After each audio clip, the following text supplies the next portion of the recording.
Yo, what's up? Welcome back to Table of Entrepreneurs. Today I got my lovely wife. We're gonna chop it up a little bit with her, discussing like what her path is, kind of what she does in the world of entrepreneurship. She works a little bit more in the world of e-commerce, but I'll let her talk about what she does.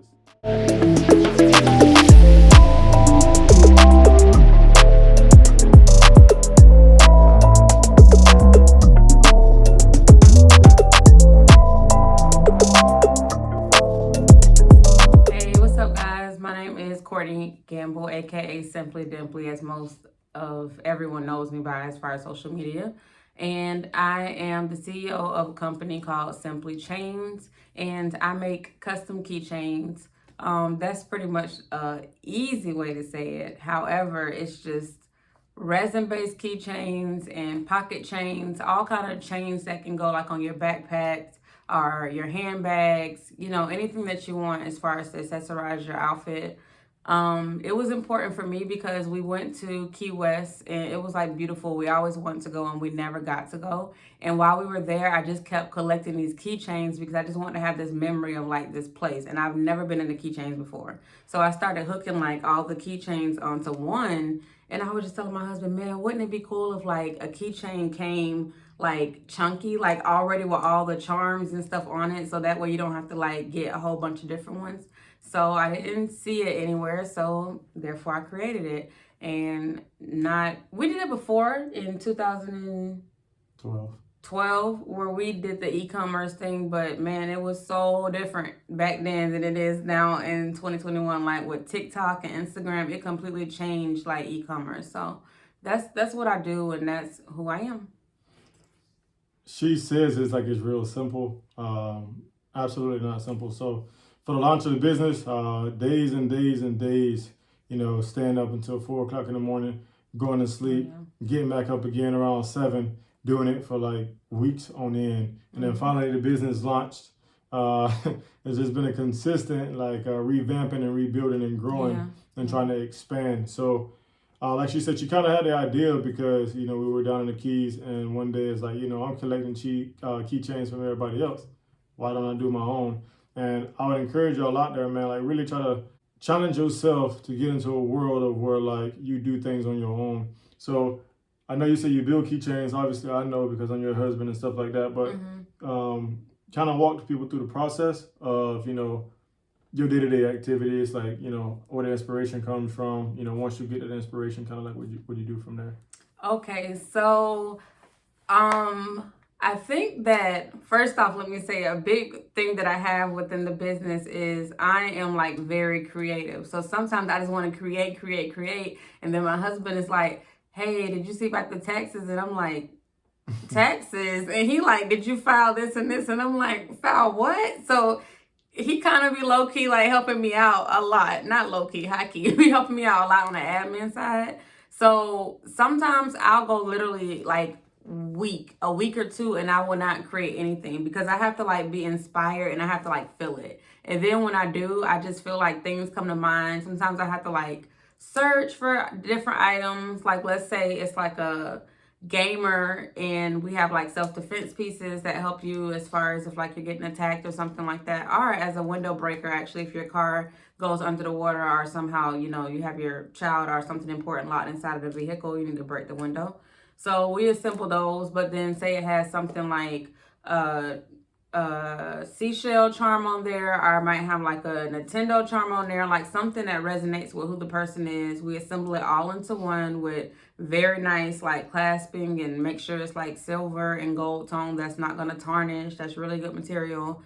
And from there, we advertise it and send it out all across as far as even Germany so far. That's how far we've shipped. Yeah, hey, listen, man. Obviously, I tell my wife this all the time, but might as well do it since we're having this conversation, man. I'm hella proud of her because it's difficult being your own boss, right? You work 100 times harder being your own boss than you will ever work for anybody else. However, it will pay you back. It would definitely pay you back, I think, within a week. So let me back up a little bit. So when my wife had this great idea about starting this business, she told me about it, and I was like, boom, let's do it, right? No hesitation. and all of our upfront costs came out of our own pockets. Yeah. Right, personal expenses. We'll do some videos a little bit later on down the road and talk about other ways that you can get some expenses for your business instead of coming out of your own pocket. Right, because I was like toward the end of it, I was like phoning. I was like, "Hey, Dad, you want to invest in my business?" So he gave me like my tablet for the business. Like we was pulling all resources because, oh my gosh, and it ended up being so much more expensive than we thought it was gonna be. Yeah, when you think you know, there's always something else. Yeah, multiply that times 2. yeah. But the beauty of that, man, I think building anticipation for the site alone paid huge dividends. I think within the first week or two, all the money that came out of pocket had been recouped, and it was a couple $1,000s. So it ain't like it was $5, $50, $100. It was a couple $1,000s. Yeah. But all that money had been recouped. But what I will tell y'all, or maybe you want to tell them, right? When it comes to business, is it the best idea to start taking money from your business, or would you recommend they put money back into their business when they're first beginning? Okay, so my personal opinion on it is that I try to never pay us from the business.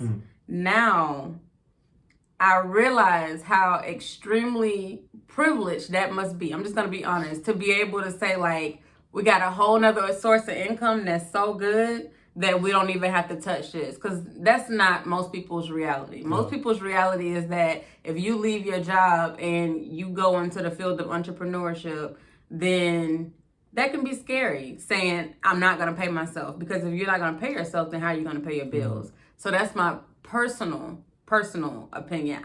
If you have another source of income that pays the bills, and this is like a business that you're going into and you're venturing into, but you have another source of income that's the main source that's paying the bills, then I would say try not to touch it. Try not. And even if you do touch it, put it on a schedule. Don't go by like, oh, I did good this week, I think I want to get something that's $2,000. Oh, this no. Put it on a schedule. If you say you're going to pay yourself like 20% of your weekly profits, pay yourself that much. It doesn't matter if you made $5,000 that week or $50,000 that week. Stay true to what you say you're going to pay yourself. And do not keep it together. Make sure your personal expenses are not touching that business account. Like, my husband is probably like, wow, where is all this coming from? Because with like our personal account, I'm like, throw it in the bag. But with the business account, I'd be like, dang, I don't want to touch it. My husband be like, but we got to get more supplies. And I'd be like, I don't want to touch it. I do not play with the business account. And you want to be careful with it anyway, because they deal with taxes and the government, and once you open your own business, you want to make sure you keep that separate from your personal and from your business money always. Yeah, when starting a business, you got to be very organized and neat with your filing process, right? Yes. You could be as messy as you want with everything else, but when it comes to like filing taxes, receipts, like anything that you did, like for your business, you have to have that record stored, and not only just for the year that you did it, for years after that in the event that you end up getting audited. I do want to touch on something that my wife talked about when she said that for us, we have a little bit more of a privilege because we already have a steady source of income, so we don't necessarily have to dive into the money for the business. Now, I will say this, right? Depending on where you at in life, one of the recommendations that I would make to you guys, now, first off, I'm one of those type of people, like, when I decide to do something, I go for it. Like, I just jump right into it. But what I would encourage some of y'all, like, maybe be a little bit more methodical with this decision of going into the world of entrepreneurship. And what I mean by that is maybe invest in yourself by having your business, but get a part-time job or something that can sustain your current day-to-day life as far as your bills, your needs, right? Not so much your wants, but the bills and the needs, right? And then once your business starts to grow to the point to where that is now able to cover itself and your bills, then maybe that's a time where you could let go of that part-time job or full-time job or something like that. Would you agree with that? Yeah, I agree. And especially, I'm going to be honest with you guys, especially with today's market, with it being like Etsy, Instagram, Facebook, there are so many platforms to sell whatever your product is that honestly, I kind of feel like the normal person with a 40-hour week, 40-hour week work week. You're not even gonna help me either. You just like, The average person who works 40 hours a week, You have time to create that product, to work on that website, to do these things. Because if you think about it, what are you doing with your time when you're on your lunch break? What are you doing with your time when you're coming home? Like, if you're watching reality TV, you're literally watching somebody else's like dreams come true. Why not take that time and do it for yourself? Always find a way to do it for yourself. So a lot of times people say, oh, I don't have time to do it because I work. But yeah, you have time. I'm sorry. If you can like be on Facebook for 4 or 5 hours and play a video game for 10 hours or whatever else you do, you have time. Yeah. And the thing is, you don't have to go fast. You just have to go. You just got to go. So maybe one week you just come up with the plan. The next week, then you just build the website and you do that for the next 3 or 4 weeks. You just got to plan it, because the thing is, even if it takes a long time, that time is going to go by regardless. Yeah. So you might as well use it. So in the concept of this, all right, and again, some of y'all may be out there like, man, whatever, we ain't as fortunate as them. She was able to, pull all her resources from her pocket. We ain't got it like that. Listen, I got you, man. Don't worry about that. I told y'all before when I first started Table of Entrepreneurs, I won't ever bring you a problem without delivering you a solution. All right, so just stick around and watch more future content as it comes, and your question will be answered on that. Now, we talk about website building, right? Granted, there's tons of platforms out there, but who did you decide to go with? Oh my gosh, Shopify. Like when I tell you I did it for countless hours, like my husband can attest to the fact that I was like, if these people are going to trust me with their information, I want to make sure it never gets, I wanted the best platform. So I really, the price, I wanted to be good because I wanted to be like realistic. I didn't want to use a platform that was charging $1,000 something a month, which there are ones out there that charge upwards of that. And I didn't necessarily want a baseline one that didn't offer like all the apps and services that we wanted. So we ended up going with Shopify, and I have no complaints on it. It is phenomenal. Yeah, phenomenal. Definitely an all-in-one. Yes. Now, when you talk about Shopify, right? Obviously, we built our own website. For those of you out there that may be like, oh, I'm not tech savvy, yet again, with excuses, right? No offense to you, but it is what it is. We're going to call it for what it is. I told you I'm always keep it real on Table of Entrepreneurs. But if you don't have the skills to build a website, go to YouTube, right? Take the time to research. Like my wife said, if you're spending 4 or 5 hours, 10 hours doing something else that ain't helping you grow your business or yourself in advance, adjust that time and put that time into something that can feed back into you, and then start to develop it that way. Because Shopify actually has a bunch of templates that you can go on and use those templates and just modify based off of that. And it's very beginner friendly too. Because we didn't know. We didn't know how to do it. We did it back in the day, and we used the platform. But like I said, back in 2012, it was completely different. What we sold was different. Just the platform, everything was just different. So we just had to go in there from scratch and just be like, okay, here we go. And literally, I was so stuck on the creative side. I think it must have been like 5 days before lunch, and my husband was like, all right, the website ready? So I was like, yeah, like it's ready. Like I took all the pictures and stuff. So my husband was looking at me like, dang, this girl like she ain't telling the truth. He goes and he pulls it up, and it's like nothing. Wait, the theme was there, and like the general concept was there. No products was added. None of that stuff. Prices, no prices. None of like the stuff that made sense, right? So, oh my gosh, imagine trying to crunch all of that in, like a crazy amount of inventory, and putting all of that up in a matter of like 5 days. Literally, like with that website, it was like seconds before lunch, and it was like done. Done. It was crazy. And what's crazy is like, I mean, it's been, we've done this before, but it's been so many years before we got back into the world of e-commerce. It was like, did you do this? Nah. Did you do this? No, I ain't do it either. And then it's like, yo, what about the business name? What about the business address? What about registering in the state? What about, the part, it was like, man, so many things that, we missed along the way. And, it was hard. A lot of emotional nights on that. But we told each other no matter what, we gonna rock. I mean, the conversation, if you don't mind me sharing this, conversation came up one day about pushing the date back for the launch. And I was like, no, we can't do that. We already put the word out there. In the atmosphere, like no matter what, we got to pull this off. Even if we only have so many items on the website and we building it behind the scenes, like we got to get it launched because we said we would. And man, it went off like Oh man, I'm so grateful. Yeah, it was like I think in the first, like you said, the first 2 weeks, I know we had made all of our capital back, and in the like consistently since we've opened in February, then it's consistently been like the top 6% of Shopify stores that open like that same time, like consistently. Really good traffic. Just I don't know. I do know.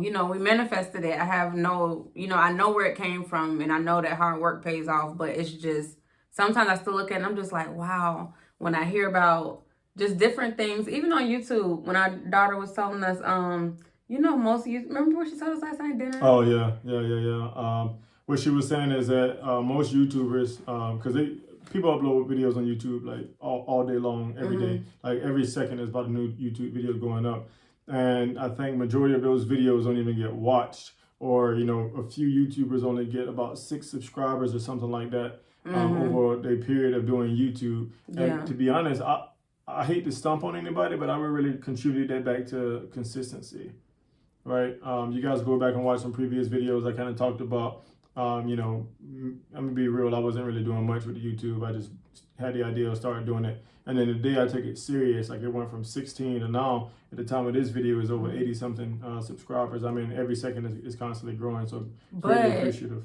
I will say there's a difference between like just being consistent and being consistent and utilizing your time to research as well. Yeah. Because at the end of the day, people think like YouTube is just upload a video and go, and it's not. I know we're not talking about YouTube, but with anything, it's not just, up and go. So some weeks with Simply Chains, it's like really each week is good, but some weeks it's just like, okay, I see like the traffic source change or something change within the analytics, and I can keep consistently making inventory. I can keep consistently doing it, but I have to research how to boost my analytics. I have to look at that stuff. So if you're not researching as well as being consistent, then, I mean, you got to change up the formula if it's not working. So what made you choose Shopify out of all the platforms like GoDaddy and, all the other hundreds of thousands of platforms? Why did you choose Shopify?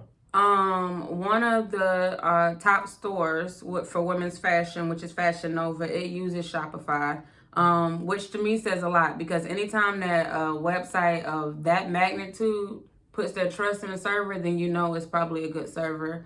It had the best reviews. I went to the Better Business Bureau and I looked up all of this stuff, and the complaints were like very, very minimal. The biggest complaint that I saw people had with Shopify versus some of the other platforms that he mentioned was that they're more friendly to the user, which means that if after so many times I keep like logging in wrong, then Shopify will like lock me out like for 24 hours. Like you cannot do anything into this site for 24 hours. So other people might complain about that because they're like, well, man, I can't get in there and do what I need to do, but it's making sure your stuff is secure. So I would rather have it that way. Yeah, I agree. And that's so in the world of e-commerce, right? Like she talked about earlier in the video, like that's a big deal, right? And when you're building these sites, you want to make sure that you got the encryptions necessary when it comes time for your clients, your customers to check out, right? Because that's their debit cards, their credit cards, their addresses, all this personal identifiable information, and you want to make sure that you have that encryption like locked on. Pay for the extras, man. Don't be cheap when it comes to doing that, right? Like it's better to spend a little bit more money to have that security of knowing that things are going to be fine, right? Another thing, right? Don't go with the basic password that they give you when you create your account.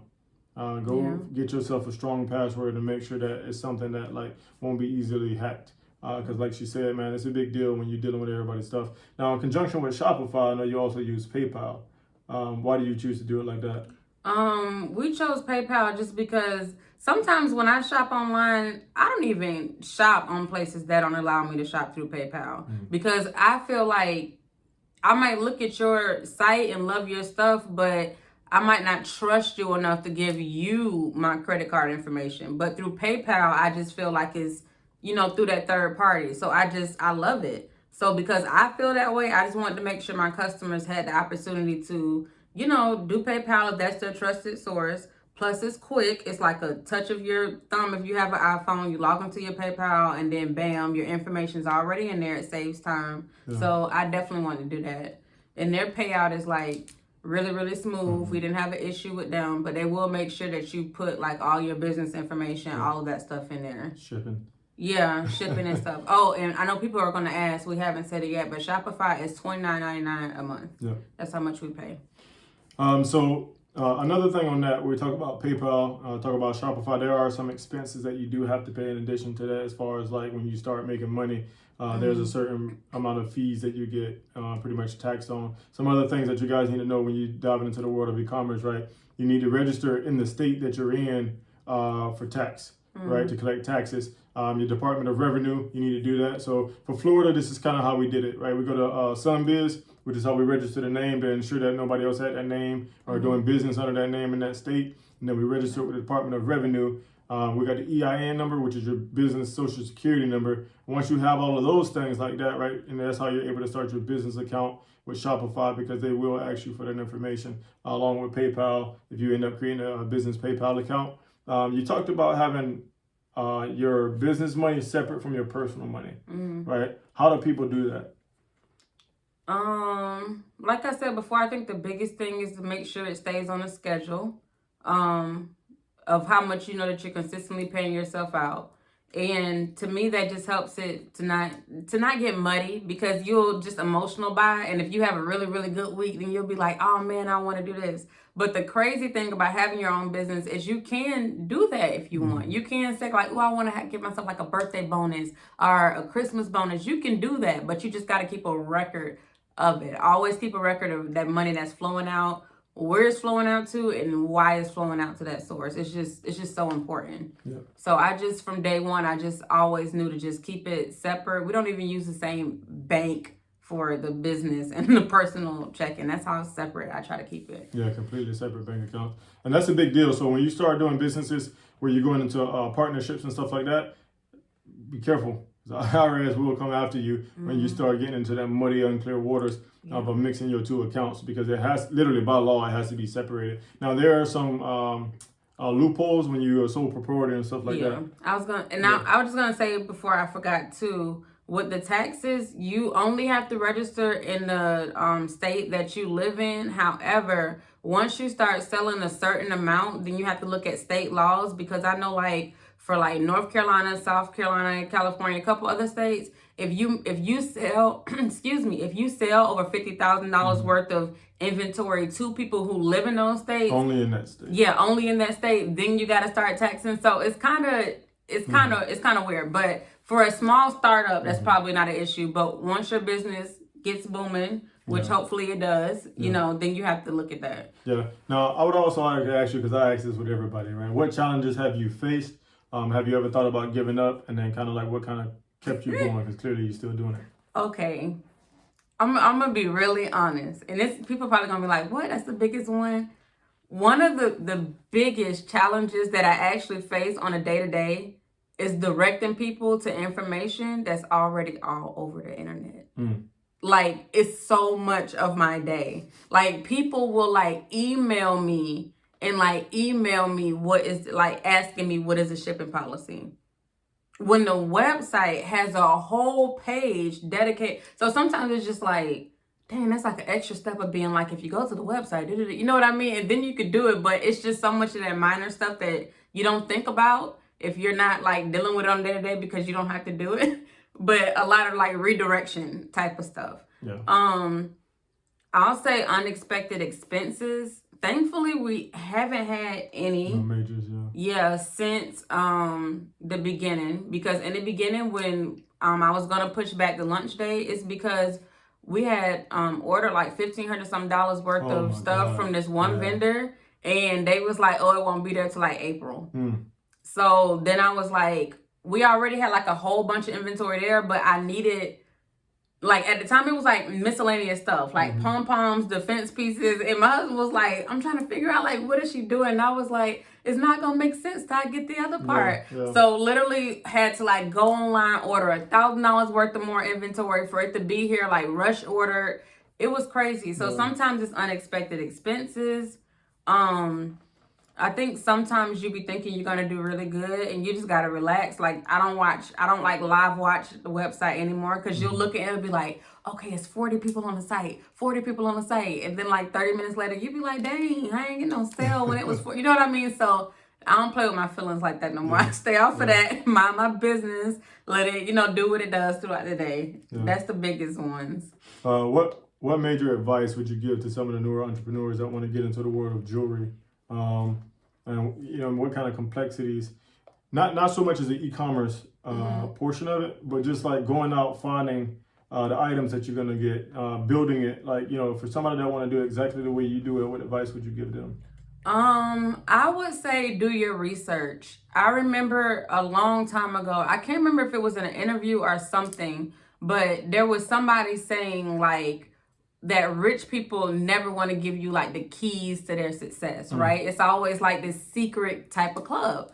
And then what I realized, like the more and more successful that we became, it's almost, I don't know if insulting is the right word, but sometimes it almost feels insulting when it's just like, yeah, but just, okay, how you made the money? And I'm like, but it doesn't work like that. You got to do like this and this. And then when you tell them that, it's like, well, and it's like, well, I don't know what to tell you. Because it takes so much research and so much like sleepless nights. And the thing is, if you're doing what you love, which I do what I love, the sleepless nights, they don't matter. Like, I love them. I do them like, gratefully.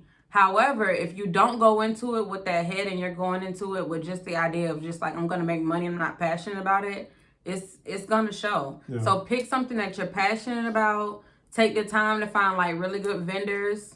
Be, able to say, I don't want to like use this vendor, which sometimes means you just have to throw out inventory, which we have done. It has came and I just been like, no, poop, trash, because I wouldn't sell it because I don't want anybody to get it. So if you're not willing to deliver good quality content or good quality products, or if you're not willing to put the dedication in to really like look up the vendors or do your research, talk to other people in the business, then it's probably not for you. Yo, you just dropped some gold on them right there. And I want to pause on that before we move a little bit forward. She talked about like making sure that you get your inventory from these wholesalers or distributors or manufacturers or wherever you get it from, and actually inspect every single item. Sometimes, like especially when we first started our very first business back in 2012, can't tell you how much money we threw away. Right? Well, let me rephrase that. I won't so much say we threw it away, but it was a learning experience. There was money that we spent that, we didn't get back. Right? All because the vendor that we was using at the time, the products came in, the products didn't meet our satisfaction. Mind you, we probably could have sold that stuff and it probably would have did well. But we had a vision, we had a goal, we had a mission that we wanted to accomplish. And when that stuff came in, it just didn't meet the mustard. So literally we threw it in the trash, like straight up, boom, trash. And then we continued to do that until we finally got a vendor who delivered products that was quality, that was well built. Matter of fact, one of our sisters-in-law still has a purse. I know.